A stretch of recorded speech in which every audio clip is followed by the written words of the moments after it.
గట్టిగా నుంచి పైకి ఆయనకి సమస్త మహిమ ఘనత కలుగును గాక. ఆమేన్. చిన్న ప్రార్థన చేసుకుందాం.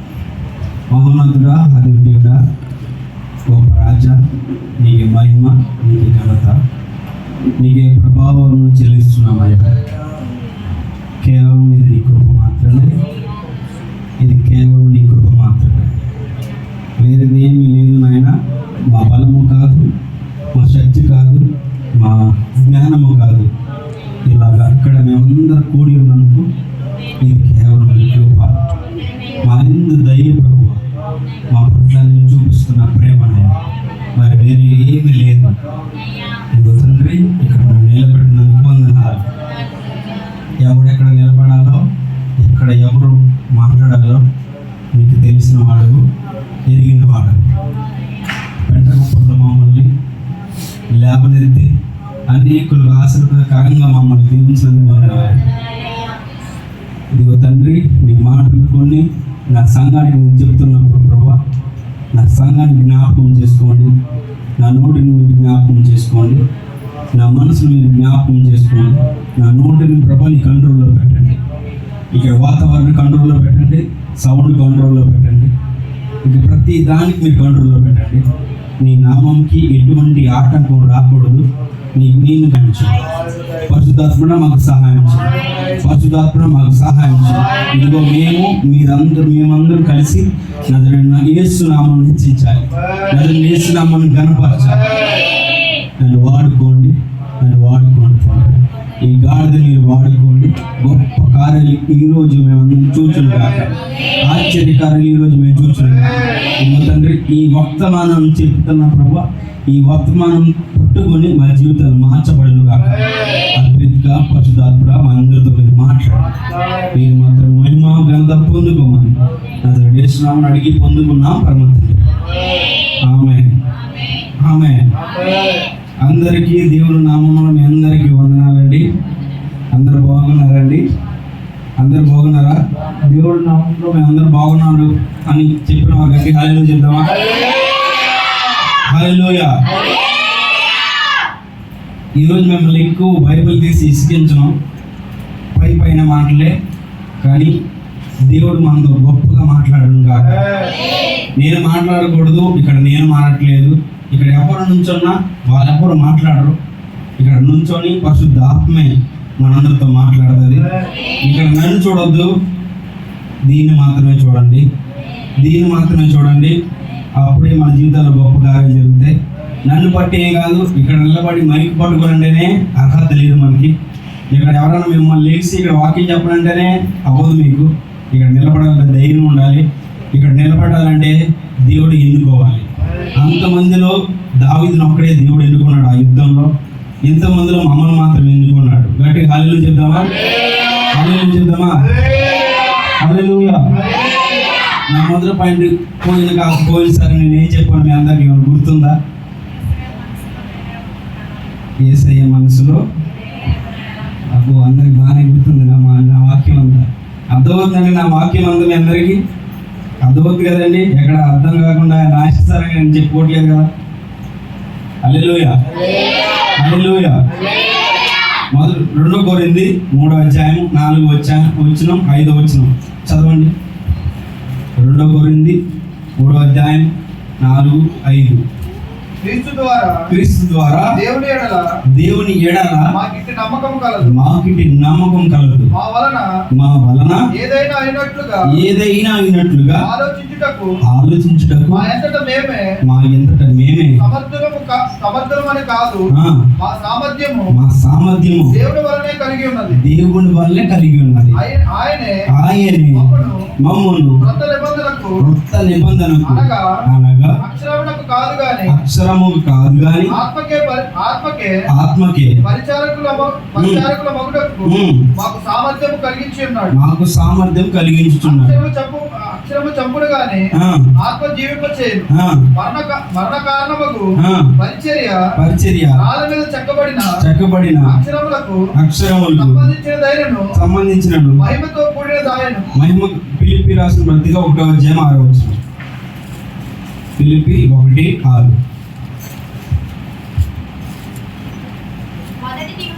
మొదటి దినము నుండి ఇది వరకు సువార్త విషయంలో మీలో హెబ్రీయులకు రాసిన పత్రిక 10వ అధ్యాయం 19. హెబ్రీయులకు 10:19. సహోదరులారా, యేసు మన కొరకు ప్రతిష్ఠించిన మార్గమున అనగా నూతనమైనది జీవము గలది ఆయన శరీరము మన తెర ద్వారా ఏర్పరచబడినది మార్గమున ఆయన రక్తము వలన పరిశుద్ధ స్థలమునందు ప్రవేశించుటకు మనకు ధైర్యం కలిగి ఉన్నది గనుకను దేవుని ఇంటి పైన మనకు గొప్ప యాజకుడు ఉన్నాడు. చాలు. ఈ 3 వాక్యంలో ఒకటి కామన్ గా ఉంటుంది. అది ఏంటంటే మనతో, ఎవరితో? మన కొరకు మనకు. ఎవరు ఏంటండి? మన కొరకు మనకు అంటే మనకు చెప్తున్నాడు దేవుడు ఇవన్నీ. అంటే మనం చేసిన పనులు ఇవి, అంతే కదా. అక్కడ మూడిట్లో ఒకటే కాన్ఫిడెన్స్. ఇంగ్లీష్లో చెప్పాలంటే కాన్ఫిడెన్స్ అంటే ధైర్యం. ఏంటండి? కొద్ది గట్టి చెప్పాలి. నేను వాక్యం చెప్పడం కంటే మీతో మాట్లాడటం నాకు ఇష్టం. ఎవరు మౌనంగా ఉంటే నాకు ఇష్టం ఉండదు. ప్రతి నోరు కదలాలి, ప్రతి చీర కదలాలి. గట్టి హల్లెలూయా చెప్దామా? హల్లెలూయా. ఇక్కడ ఈ 3 అధ్యాయంలో దేవుడు ధైర్యం అంటే మనకి ధైర్యం ఉండాలని దేవుడు మాట్లాడుతున్నాడు. నా మొదటి అధ్యాయం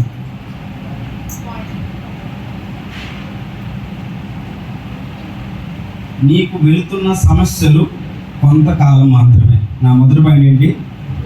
నీకున్న సమస్యలు కొంతకాలం మాత్రమే. గట్టి చెప్పండి. నా మొదటి పాయింట్ కొంచెం గట్టిగా. మనకున్నంత సమస్యలు కొంతకాలం. ఆమేన్. ఇలాగే యాకోబు గారికి 2 భార్యలు. ఎవరు? యాకోబు గారికి ఎవరెవరు 2? లేయా, రాహేలు.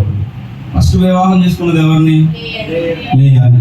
రెండోసారి ఎవరిని చేసుకున్నారు? అసలు యాకోబు ఎవరిని ప్రేమించాడు? రాహేల్ని ప్రేమించాడు. కానీ దేవుడు ఏం చేశాడు? ఫస్ట్ భార్య లెక్కలో వస్తుందా? రెండో భార్య లెక్కలోకి వస్తుందా? కానీ యాకోబు ఎవరిని ప్రేమించాడు? ఈ లే అనుకుంటుంది, నా భర్త నన్ను ప్రేమించట్లేదు, నా భర్త నన్ను చూడట్లేదు, నా తల్లిదండ్రులు నన్ను వదిలిపెట్టేశారు, ఈయన పెళ్లి చేశారు. ఇప్పుడు ఎవరైనా సరే మంచిదాన్ని పెళ్లి చేసుకుంటారా, చెడ్డదాన్ని పెళ్లి చేసుకుంటారా? అందంగా ఉండే అమ్మాయిని పెళ్లి చేసుకుంటారా, ఏదైనా లోటు ఉండే అమ్మాయిని పెళ్లి చేసుకుంటారా? మీరు చెప్పినట్టే మంచిగా ఉన్న అమ్మాయిని పెళ్లి చేసుకుంటారు ఖచ్చితంగా కదా. ఈ లేయకి కొంచెం కన్ను మెల్ల కన్ను. ఏంటండి? జబ్బు కల్లా కొద్ది కళ్ళు ప్రాబ్లం అనుకోండి, కొద్ది కళ్ళు ప్రాబ్లం. అందుకనే లే అని యాకోబు విడిచిపెట్టాడు. మన మొదటి పాయింట్ ఏంటి? నీకున్న సమస్యలు కొంతకాలమే, అది దేవుడు మార్స్తారనే కదా. ఈ లేయా గారు కూడా పెళ్ళయింది, పిల్లలు పుట్టేశారు, కానీ భర్త ప్రేమించట్లేదు, భర్త విడిచిపెట్టాడు. తండ్రి పెళ్లి చేసి చేతులు దులిపేసుకున్నాడు. అన్నీ అయిపోయింది, ఇంకా ప్రేమిస్తున్నాడా? యాకోబు ప్రేమించట్లా. ఏడుస్తూ దేవుడికి మొరపెట్టింది.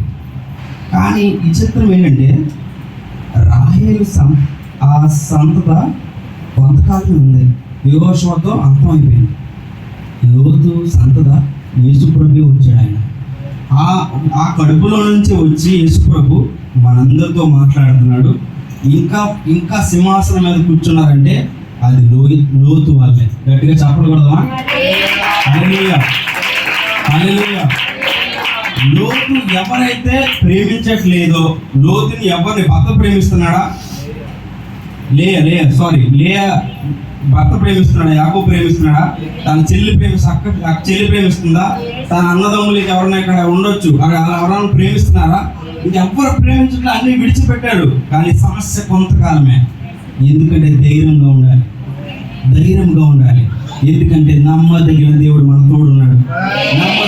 నమ్మదగిన దేవుడు ఆ లేయ నమ్ముకొని ఉంది. ఎంత సమస్య, అసలు ఎంత పెద్ద సమస్య తెలుసు అది.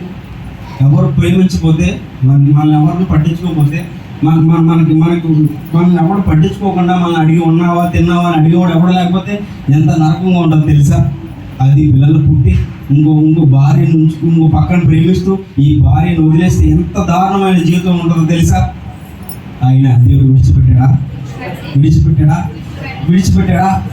అసలు ఆ వంశం వల్లే దేవుడు దీవించేశాడు. ఆ వంశం వల్లే యేసుప్రభు పుట్టాడు. ఆ యేసుప్రభు మన కోసం మరణించాడు. లేయాన్ని విడిచిపెట్టలేదు దేవుడు, నిన్ను నన్ను విడిచిపెట్టాడు దేవుడు. హల్లెలూయా, గట్టిగా హల్లెలూయా చెప్దామా? హల్లెలూయా. లేయాన్ని విడిచిపెట్టలేదు దేవుడు, నిన్ను నన్ను కూడా విడిచిపెట్టాడు. ఆమె అన్నారండి, విడిచిపెట్టాలా మిమ్మల్ని దేవుడు?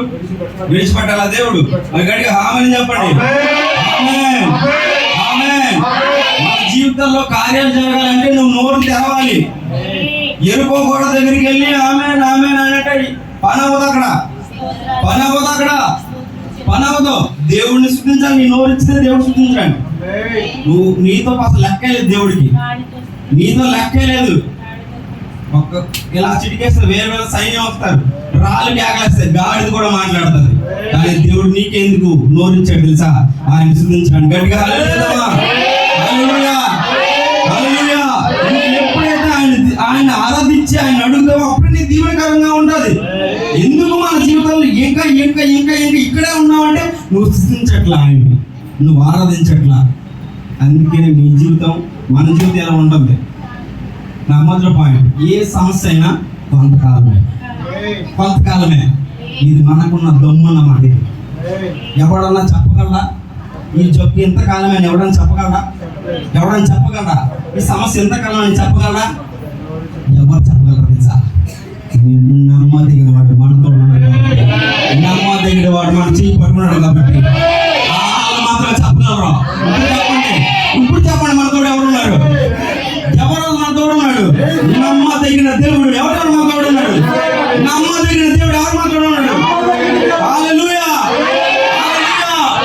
ఏ సమస్య, ఏ ఇబ్బంది అయినా, ఎటువంటిదైనా కొంతకాలమే. ఎందుకంటే నమ్మదగిన దేవుడు. హల్లెలూయా.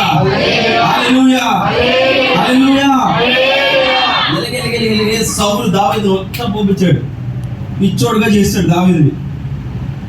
దావీదు రాజు అయిపోయాడు, దేవుడు రాజు చేస్తాడు దావీదుని. వంశాలంతా చచ్చిపోయింది. సౌలు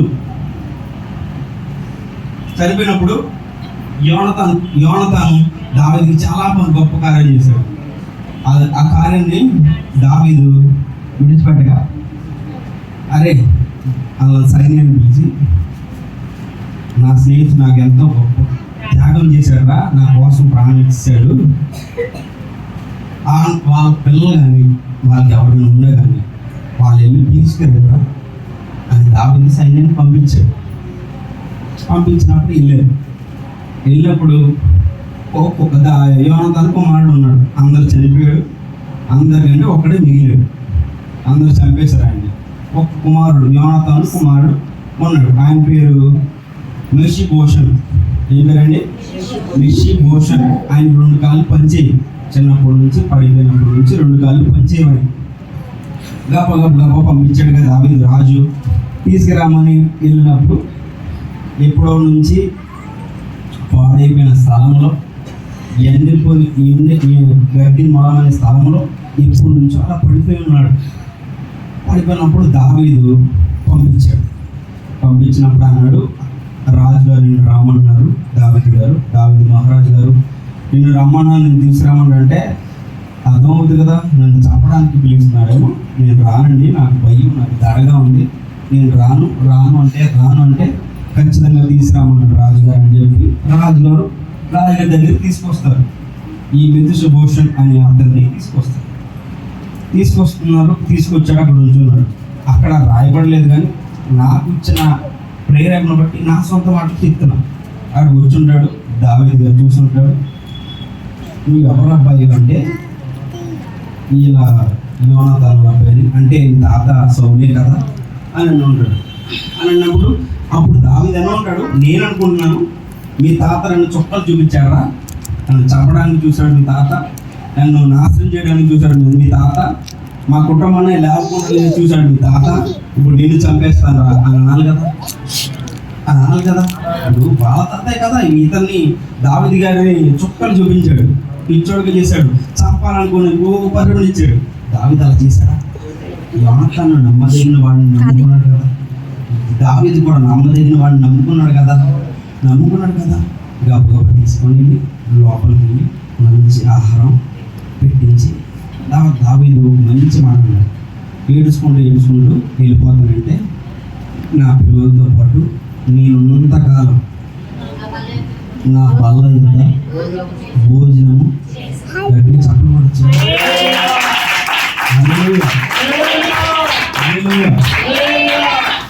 అసలు శత్రువు ఆ భోజనం వల్ల భోజనం పెట్టి శత్రువు పిల్లోడైనా దావీదు ఎందుకు ఏడ్చాడు? అసలు ఏడాల్సిన పని ఏంటి? యోనాతాను వల్లేగా. యోనాతానుకి అసలు ఆ కార్యం ఎవరిచ్చారు? దేవుడే కదా.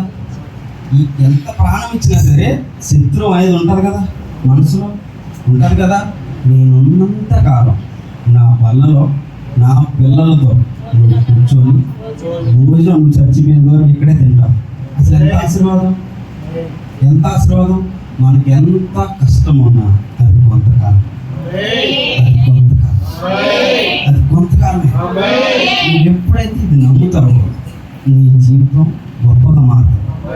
అసలు యోనాతాను అనుకుని ఉంటాడా? యోనాతాను కుమారుడు అనుకుని ఉంటాడా? దావీదు వస్తాడు, నన్ను తీసుకెళ్తాడు, నాకు ఎవరు ఏ దిక్కు లేదు, నాకు అన్నం తినడానికి లేదు, కానీ ఇంత గొప్ప రాజులు పిల్లలు తినే ఆహారం తింటాడు అని ఇప్పుడు అనుకుని ఉంటాడా? అనుకోడు. కానీ దేవుడు గొప్పోడు. మన దేవుడు గొప్పోడు. ఆశ్చర్యకార్యాలు చేస్తాడు. ఒక ఫ్యామిలీ, నాకు తెలిసిన ఫ్యామిలీ ఉంది, యూట్యూబ్లో సాక్ష్యం చెప్తున్నారు. సేవలు స్టార్ట్ చేశారు వాళ్ళు కొత్తగా. వాళ్ళ దాంట్లో సాక్ష్యం చెప్తున్నారు.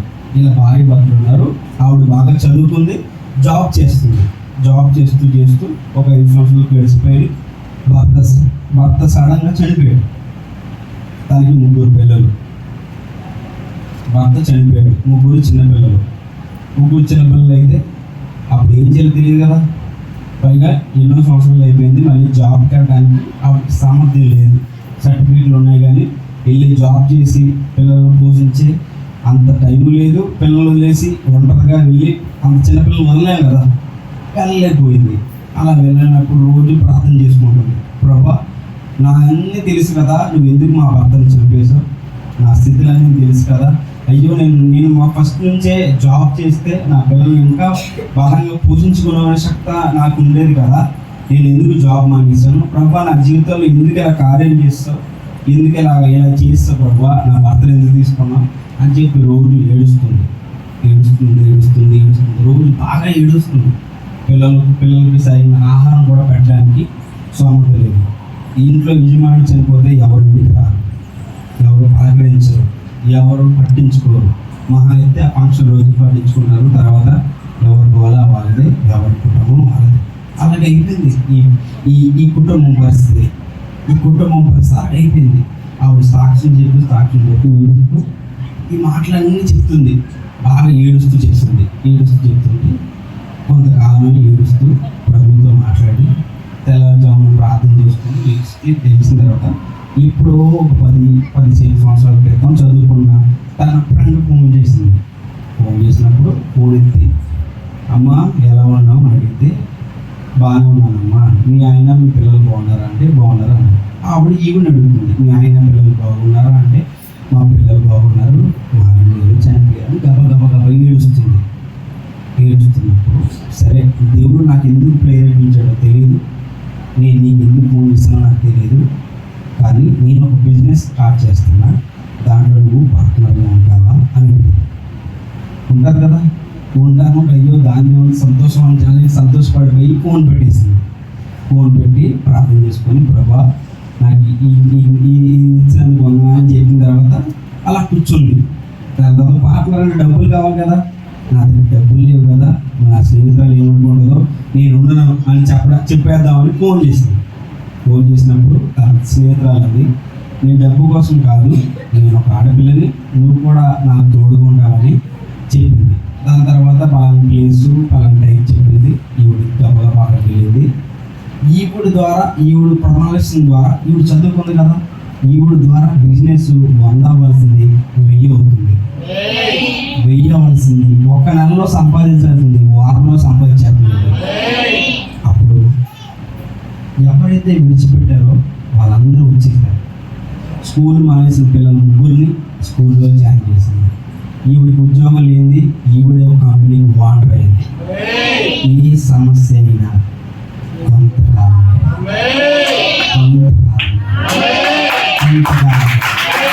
ఈ సమస్యను కొంతకాలం ఎందుకని కొంతకాలమే నమ్మదగిన దేవుడు, నీకు సహాయం చేసే దేవుడు, నీకు తోడున్నాడు కాబట్టి. హల్లెలూయా, హల్లెలూయా, హల్లెలూయా. ఏ సమస్య కొంతకాలమే నమ్మదగిన దేవుడు మనకున్నాడు కనుక. హల్లెలూయా, హల్లెలూయా, హల్లెలూయా. ద్వితీయోపదేశ కాండము 7వ అధ్యాయం 6 నుంచి 9 వరకు చదువుతామా? ద్వితీయోపదేశ కాండము 7వ అధ్యాయం 6 నుంచి 9 వరకు. అయితే చదవనమ్మా. యెహోవా మిమ్మల్ని ప్రేమించువాడు గనుకను,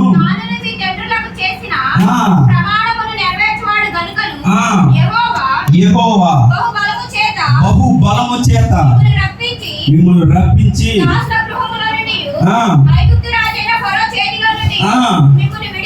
మిమ్మల్ని విడిపించాను. కాబట్టి నీ దేవుడైన యెహోవా తానే దేవుడనియు తన్ను ప్రేమించి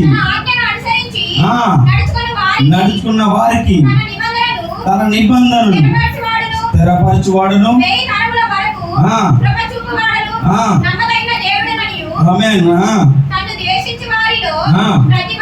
ప్రతి వారిని బహిరంగంగాను వానికి ఆయన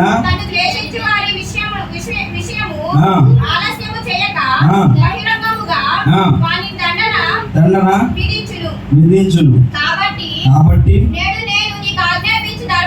నేను నీకు ఆజ్ఞాపించిన ధర్మము అనగా మీరు విని 9 చదవడమ్మా. 7, 9. కాబట్టి దేవుడనియు నన్ను ప్రేమించి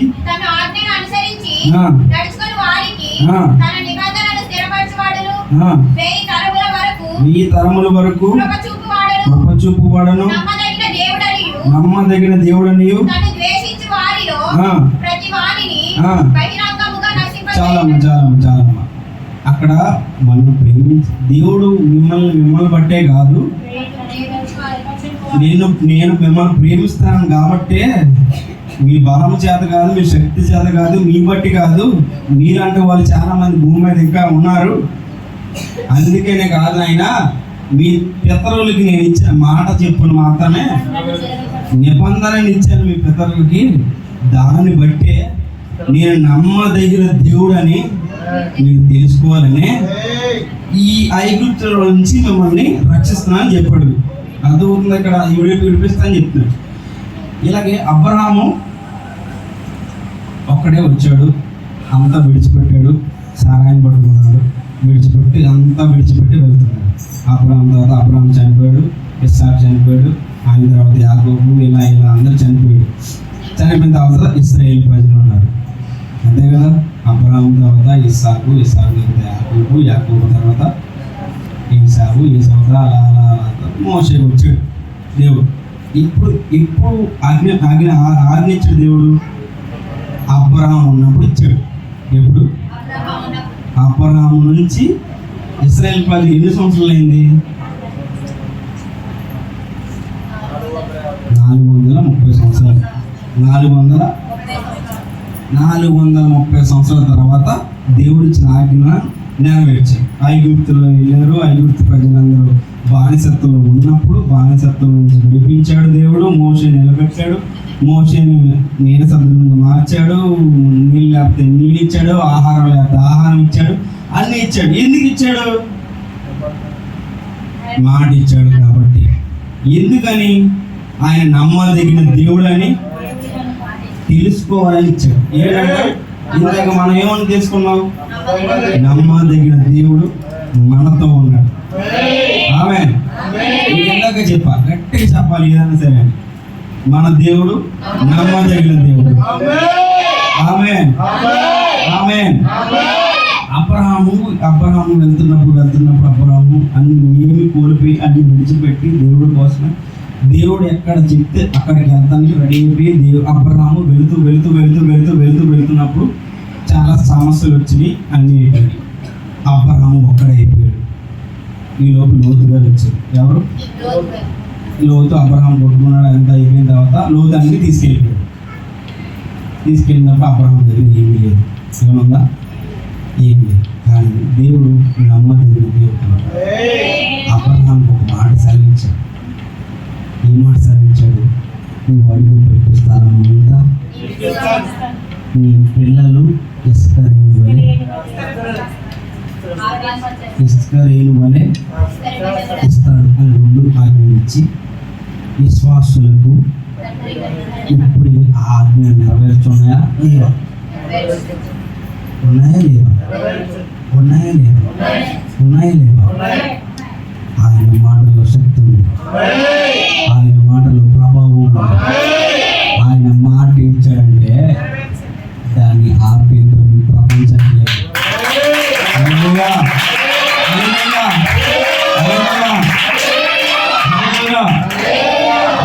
నా 2వ పాయింట్, ఆయన నమ్మదగిన దేవుడని రుజువుపరుచుకుంటాడు. ఆయన నమ్మదగిన. హల్లెలూయా. నా 2వ పాయింట్ చెప్పండి. ఆయన నమ్మదగిన దేవుడని రుజువుపరుస్తాడు. గడి చెప్పడందరూ. ఆయన నమ్మదగిన దేవుడని గట్టిగా హల్లెలూయా చెప్తామా? హల్లెలూయా, హల్లెలూయా. మొత్తం ఎరుకోకూడదు కట్టేశారు అంతే. 6 రోజులు అడవమన్నాడు, 7వ రోజు అడవమన్నాడు. 6 రోజులు చక్క వెళ్ళారు. అటు తిరిగి ప్రభువా ఈ బండ, ప్రభువా ఇది గోడ పడాలి, ప్రభువా నిశ్శబ్దంగా మనసులో నడుచుకుంటే వెళ్ళారు 6 రోజులు. ఎంత పెద్ద గోడ తెలుసా? పైన రథములు వెళ్ళాయి.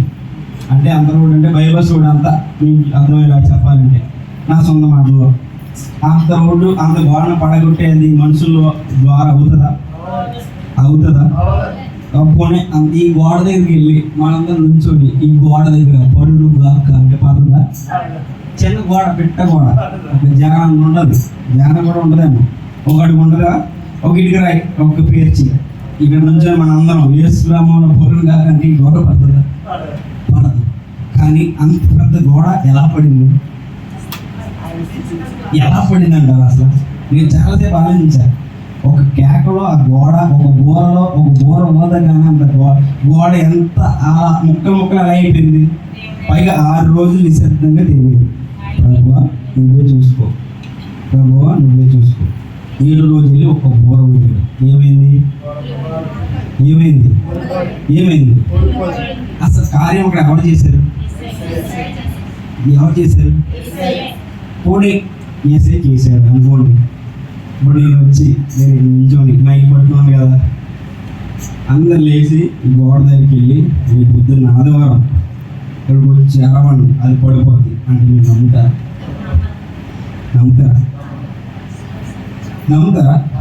మరి వాళ్ళ నమ్మారు అంత పెద్ద గోడ పడుతుందని. వాళ్ళు మనకులాగా మనుషులే కదా, వాళ్ళు మనకులాగా జ్ఞానం ఉన్నది వాళ్ళే కదా, వాళ్ళేం పిచ్చి వాళ్ళు కాదు కదా. మనకంటే జ్ఞానాలు మహాయుధ నాకు తెలిసి. వాళ్ళు ఎలా నమ్మారంటారు?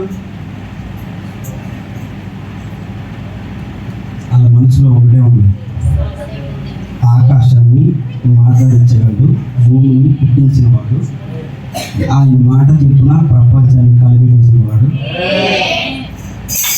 దావీదు నిలబెట్టి గొలియాతుకి దావీదుకి విజయం ఇచ్చిన వాడు, రాయితో విజయం ఇచ్చాడు, కర్రతో విజయం ఇచ్చాడు,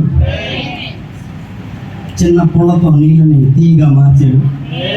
ఇన్ని చేసిన దేవుడు నా గొంతుతో ఈ గోడ పడలేడు ఆయనకి అని నమ్మారు. ఏమన్నారు? నమ్మారు. ఎందుకంటే ఆయన గురించి వాళ్ళకి తెలుసు, ఆయన శక్తి గురించి వాళ్ళకి తెలుసు, ఆయన బలం గురించి వాళ్ళకి తెలుసు, ఆయన స్థితి గురించి వాళ్ళకి తెలుసు, ఆయన జ్ఞానం గురించి వాళ్ళకి తెలుసు, ఆయన ఏమైనా చేయగలడని వాళ్ళకి తెలుసు. అందుకే 6 రోజులు మౌనంగా ఉన్నాడు. 7 రోజు అరిశాడు, గోడ పడిపోయింది. హల్లెలూయా. ఎందుకంటే ఆయన తగిన దేవుడు అని రుజువు చూసుకోవడానికి దేవుడు. హల్లెలూయా, హల్లెలూయా, హల్లెలూయా, హల్లెలూయా. పాపం వెళ్ళినప్పుడు అత్త చేసింది, అత్త పాడేసిందని చేసింది. దేవుడు వాగ్దానం ఇచ్చాడు. దేవుడు అసలు అత్తరు తీసి ఆయన కాలు పడేది. సెంట్ ఎవరైనా కాలు పడేస్తారా? ఆయనకి కొట్టుకుంటారు లేదా పక్కన పెడతారు. ఇప్పుడు దుబాయ్ మా బాబాయ్ వెళ్ళాడు, దుబాయ్ నుంచి చెంటు తీస్తున్నామండి, కాలు పడేస్తారా? భద్రంగా తెచ్చి చూపించి విలువైంది. అప్పుడు 2-3 సంవత్సరాలు మనం పని చేస్తే ఎంత డబ్బు మిగులుతుందో ఆ డబ్బుని వెళ్ళి పెట్టి తెచ్చింది. అంత విలువగా అత్తని కాలు పడేస్తారా? ఎవరైనా పడేస్తారా? పడేది. కానీ ఆవిడ పడేసింది. కానీ దేవుడు నమ్మదగిన దేవుడు కదా, వాగ్దానం ఇచ్చిన దేవుడు కదా, మాట ఇచ్చిన దేవుడు కదా, జీవితాన్ని మార్చిన దేవుడు కదా. ఒక మాట ఉన్నాడు దేవుడు, ఇదిగో ఈ ప్రపంచం ఉన్నంత కాలం నీ గురించి చెప్తారండి. హల్లెలూయా. ఈ భూమి, ఈ ప్రపంచం, ఈ మనుషులు ఉన్నంత కాలం నీ గురించి చెప్పలేని చిచ్చి ఉండదు, నీ గురించి చెప్పలేని మనిషి ఉండడు, నీ గురించి చెప్పలేని పాస్టర్ గారు కూడా ఉండరయ్యా. నీ గురించి ఈ ప్రపంచం ఉన్నందరూ చెప్తారు. ఎన్నో 2025 సంవత్సరాలు అయింది. ఇప్పుడు కూడా ఆవిడ గురించి చెప్తున్నా. ఆయన నమ్మదగిన దేవుడు. వాగ్దానం ఇచ్చాడంటే నెరవేరుస్తాడు. ఆ వాగ్దానం ఎవడు తీయలేడు, మూయలేడు. ఆయనకే సాధ్యమైనది. హల్లెలూయా, హల్లెలూయా. మన దేవుడు ఎవరు? నమ్మదగిన దేవుడు. ఆయన కార్యం చేస్తాడంతే. హల్లెలూయా. గోడ దగ్గర నిల్చున్నారే, వాళ్ళకి మనం మారిపోవాలి.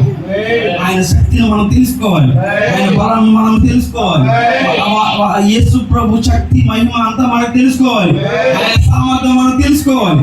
అప్పుడే గోడ లాంటి మన జీవితంలో ఏదైనా కట్టబడి ఉన్నా యేసు నామములో కూలిపోద్ది. ఆమేన్, ఆమేన్. గట్టిగా చప్పట్లు కొట్టి హల్లెలూయా, హల్లెలూయా, హల్లెలూయా. ఏ గోడైనా దేవుడు పడగొడతాడు. ఏ గోడైనా నీ ద్వారా పడగొడతాడు. ఏ గోడైనా నీ కుటుంబంలో నిలబడిందో నీ ద్వారా పడగొడతాడు. హల్లెలూయా, హల్లెలూయా. ఎందుకంటే ఆయన నమ్మదగిన దేవుడు. హల్లెలూయా, హల్లెలూయా, హల్లెలూయా, హల్లెలూయా. యాకోబు మోసగాడు. తండ్రిని మోసగించాడు, ఆయన మోసగించాడు, వదిలేసి వెళ్ళిపోయాడు. మోసగాడు యాకోబు. వెళ్ళాడు. దేవుడు విడిచిపెట్టేవాడా? మనం ఎంత పని చేసినా దేవుడు మనతోనే ఉంటాడు. మనం మంచి పని చేసినా దేవుడు మనతోనే ఉంటాడు. మనం సిగరెట్ కాల్చిన దేవుడు మనతోనే ఉంటాడు. ఉంటాడా లేదా? యాకోబు మోసగాడా కాదా? తండ్రిని మోసం చేశాడా లేదా? అన్నయ్యని మోసం చేశాడా లేదా? వెళ్ళాడు, పాదాల మీద పడ్డాడు. నన్ను దీవిస్తాను కానీ నేను వదలన్నాడు. యాకోబుకు తెలుసు ఆయన ఎలాంటి వాడు. యాకోబుకు తెలుసు ఆయన ఏం చేయగలడు. యాకోబుకు తెలుసు ఈ పరిష్కారానికి ఆన్సర్ ఏంటో. యాకోబుకు తెలుసు ఈ కష్టానికి సమాధానం ఏంటో. అందుకే పడిపోయాడు పాదాల దగ్గర, అడిగాడు. దేవుడు వాగ్దానం ఇచ్చేవాడు, నమ్మదగిన వాడు కాబట్టి యాకోబుతో మాట్లాడాడు. ఏమన్నాడు?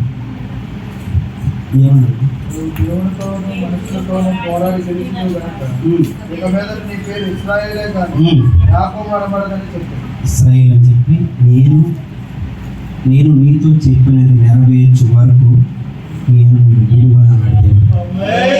నేను నీకు చెప్పినంత వరకు నేను విడిచిపెట్టను ఇశ్రాయేలు అని. ఈరోజు కూడా మనతో దేవుడు మాట్లాడుతాడు, మీతో నాతో మాట్లాడతాడు. మనతో చెప్పిన ప్రతి మాట దేవుడు మనకి విడిచిపెట్టకుండా ఉంటాడు. మనకి ఇచ్చిన మాటలు అది ఏదైనా సరే విడిచిపెట్టకుండా మనతో, మన కుటుంబాలతో, మన సంఘంతో ఉంటాడు. నువ్వు ఒక్కడే చేయాలి, ఆయన మీద నమ్మకం ఉంచాలి, ఆయన మీద నమ్మకం ఉంచాలి. ఎందుకంటే ఆయన నమ్మదగిన దేవుడు, ఎందుకంటే ఆయన నమ్మదగిన నమ్మదగిన నమ్మదగిన నమ్మదగిన. హల్లెలూయా హల్లెలూయా హల్లెలూయా.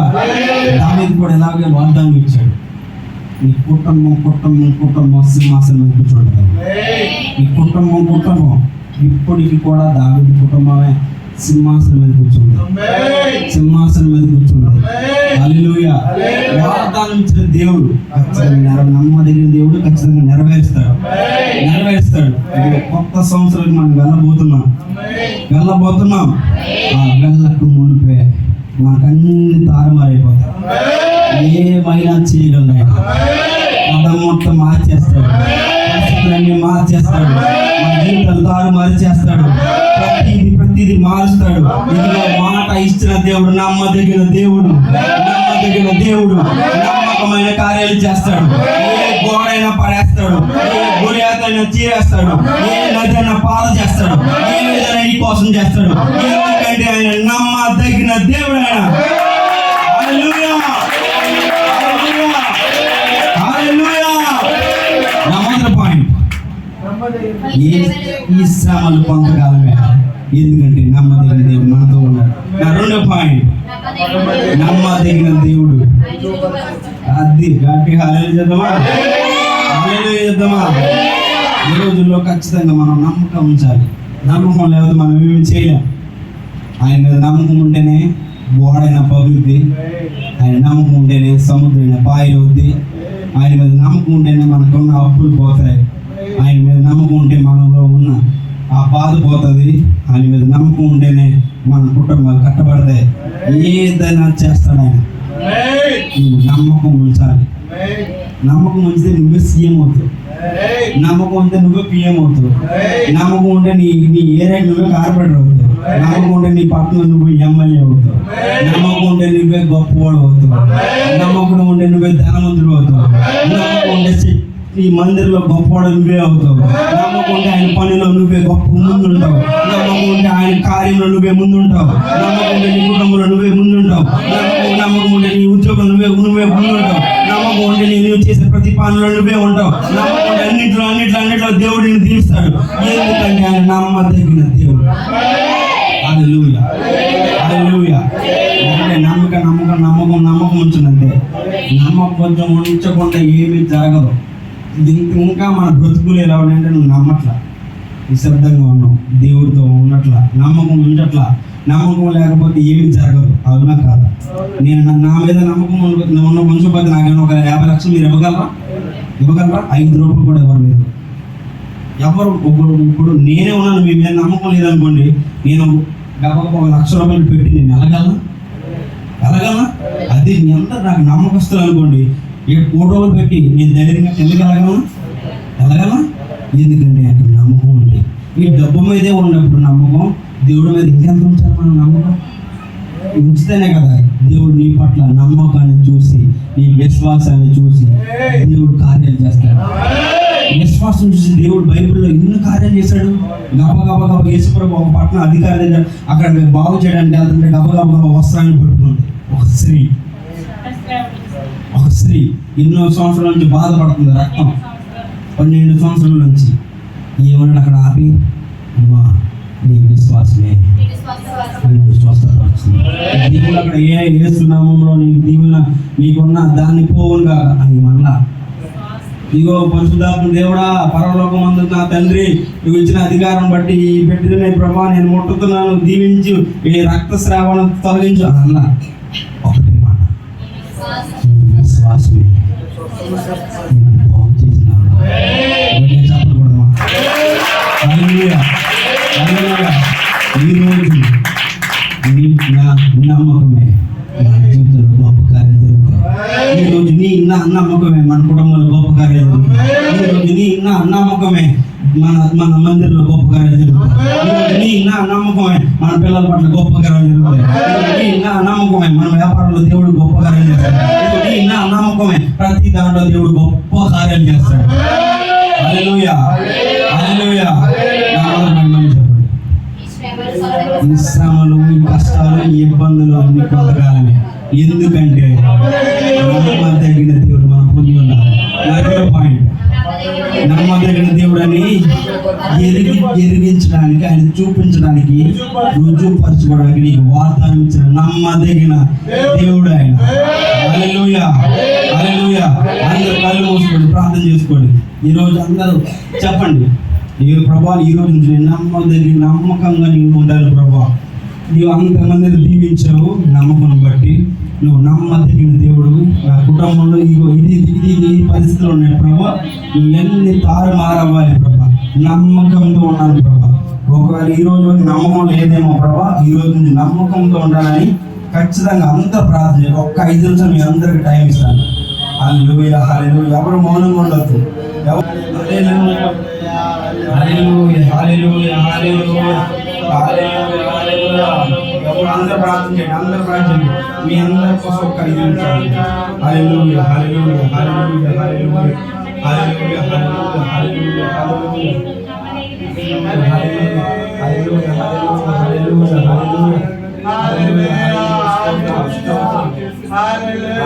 ప్రార్థన చేయండి, ప్రార్థన చేయండి. ఒక్క 5 నిమిషాలు, 5 నిమిషాలు ప్రార్థన చేయండి. ఒక్క 5 నిమిషాలు.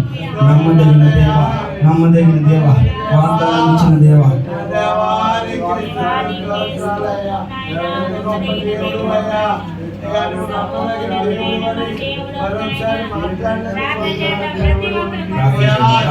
ప్రార్థన చేయండి. దేవునితో మాట్లాడండి, దేవునితో మాట్లాడండి, దేవునితో మాట్లాడండి, దేవునితో మాట్లాడండి. హల్లెలూయా, హల్లెలూయా,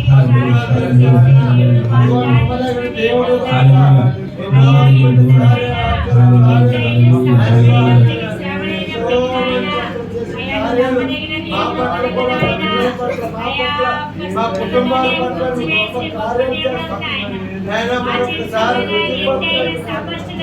మరొకసారి మనతో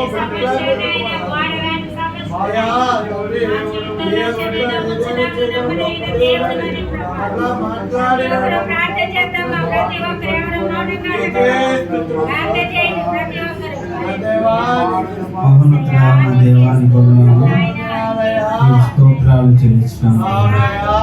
ఇంత గొప్ప వాడవయ్యాను, ఇంత గొప్ప వాడవ, గొప్ప వాడవని ఆశ్చర్య కార్యాలు చేసి, అద్భుత కార్యాలు చేసి మమ్మల్ని అందరూ విడిచిపెట్టకుండా ప్రభా, నమ్మదగిన వాడని మా అందరితో మాట్లాడారు. నిజంగా మాకు నమ్మకం లేదేమో ప్రభా, మేము వెనకబడి ఉన్నాము, నమ్ముతున్నామని తాత్కాలికంగా చెప్తున్నామేమో ప్రభా. ఈరోజు గొప్పగా మాతో మాట్లాడు. నమ్మకం ఉంచితే ఏదన్నా చేస్తాను. నమ్మదగిన వాడు. అబ్రహామును దీవించావు కదా, యాకోబును దీవించావు, ఇస్సాకును దీవించావు, అనేకులను దీవించావు.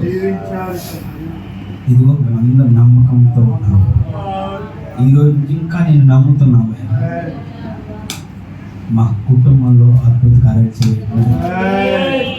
ఎంతో వేదంతో ఉన్నాము, వెనకబడి ఉన్నాము,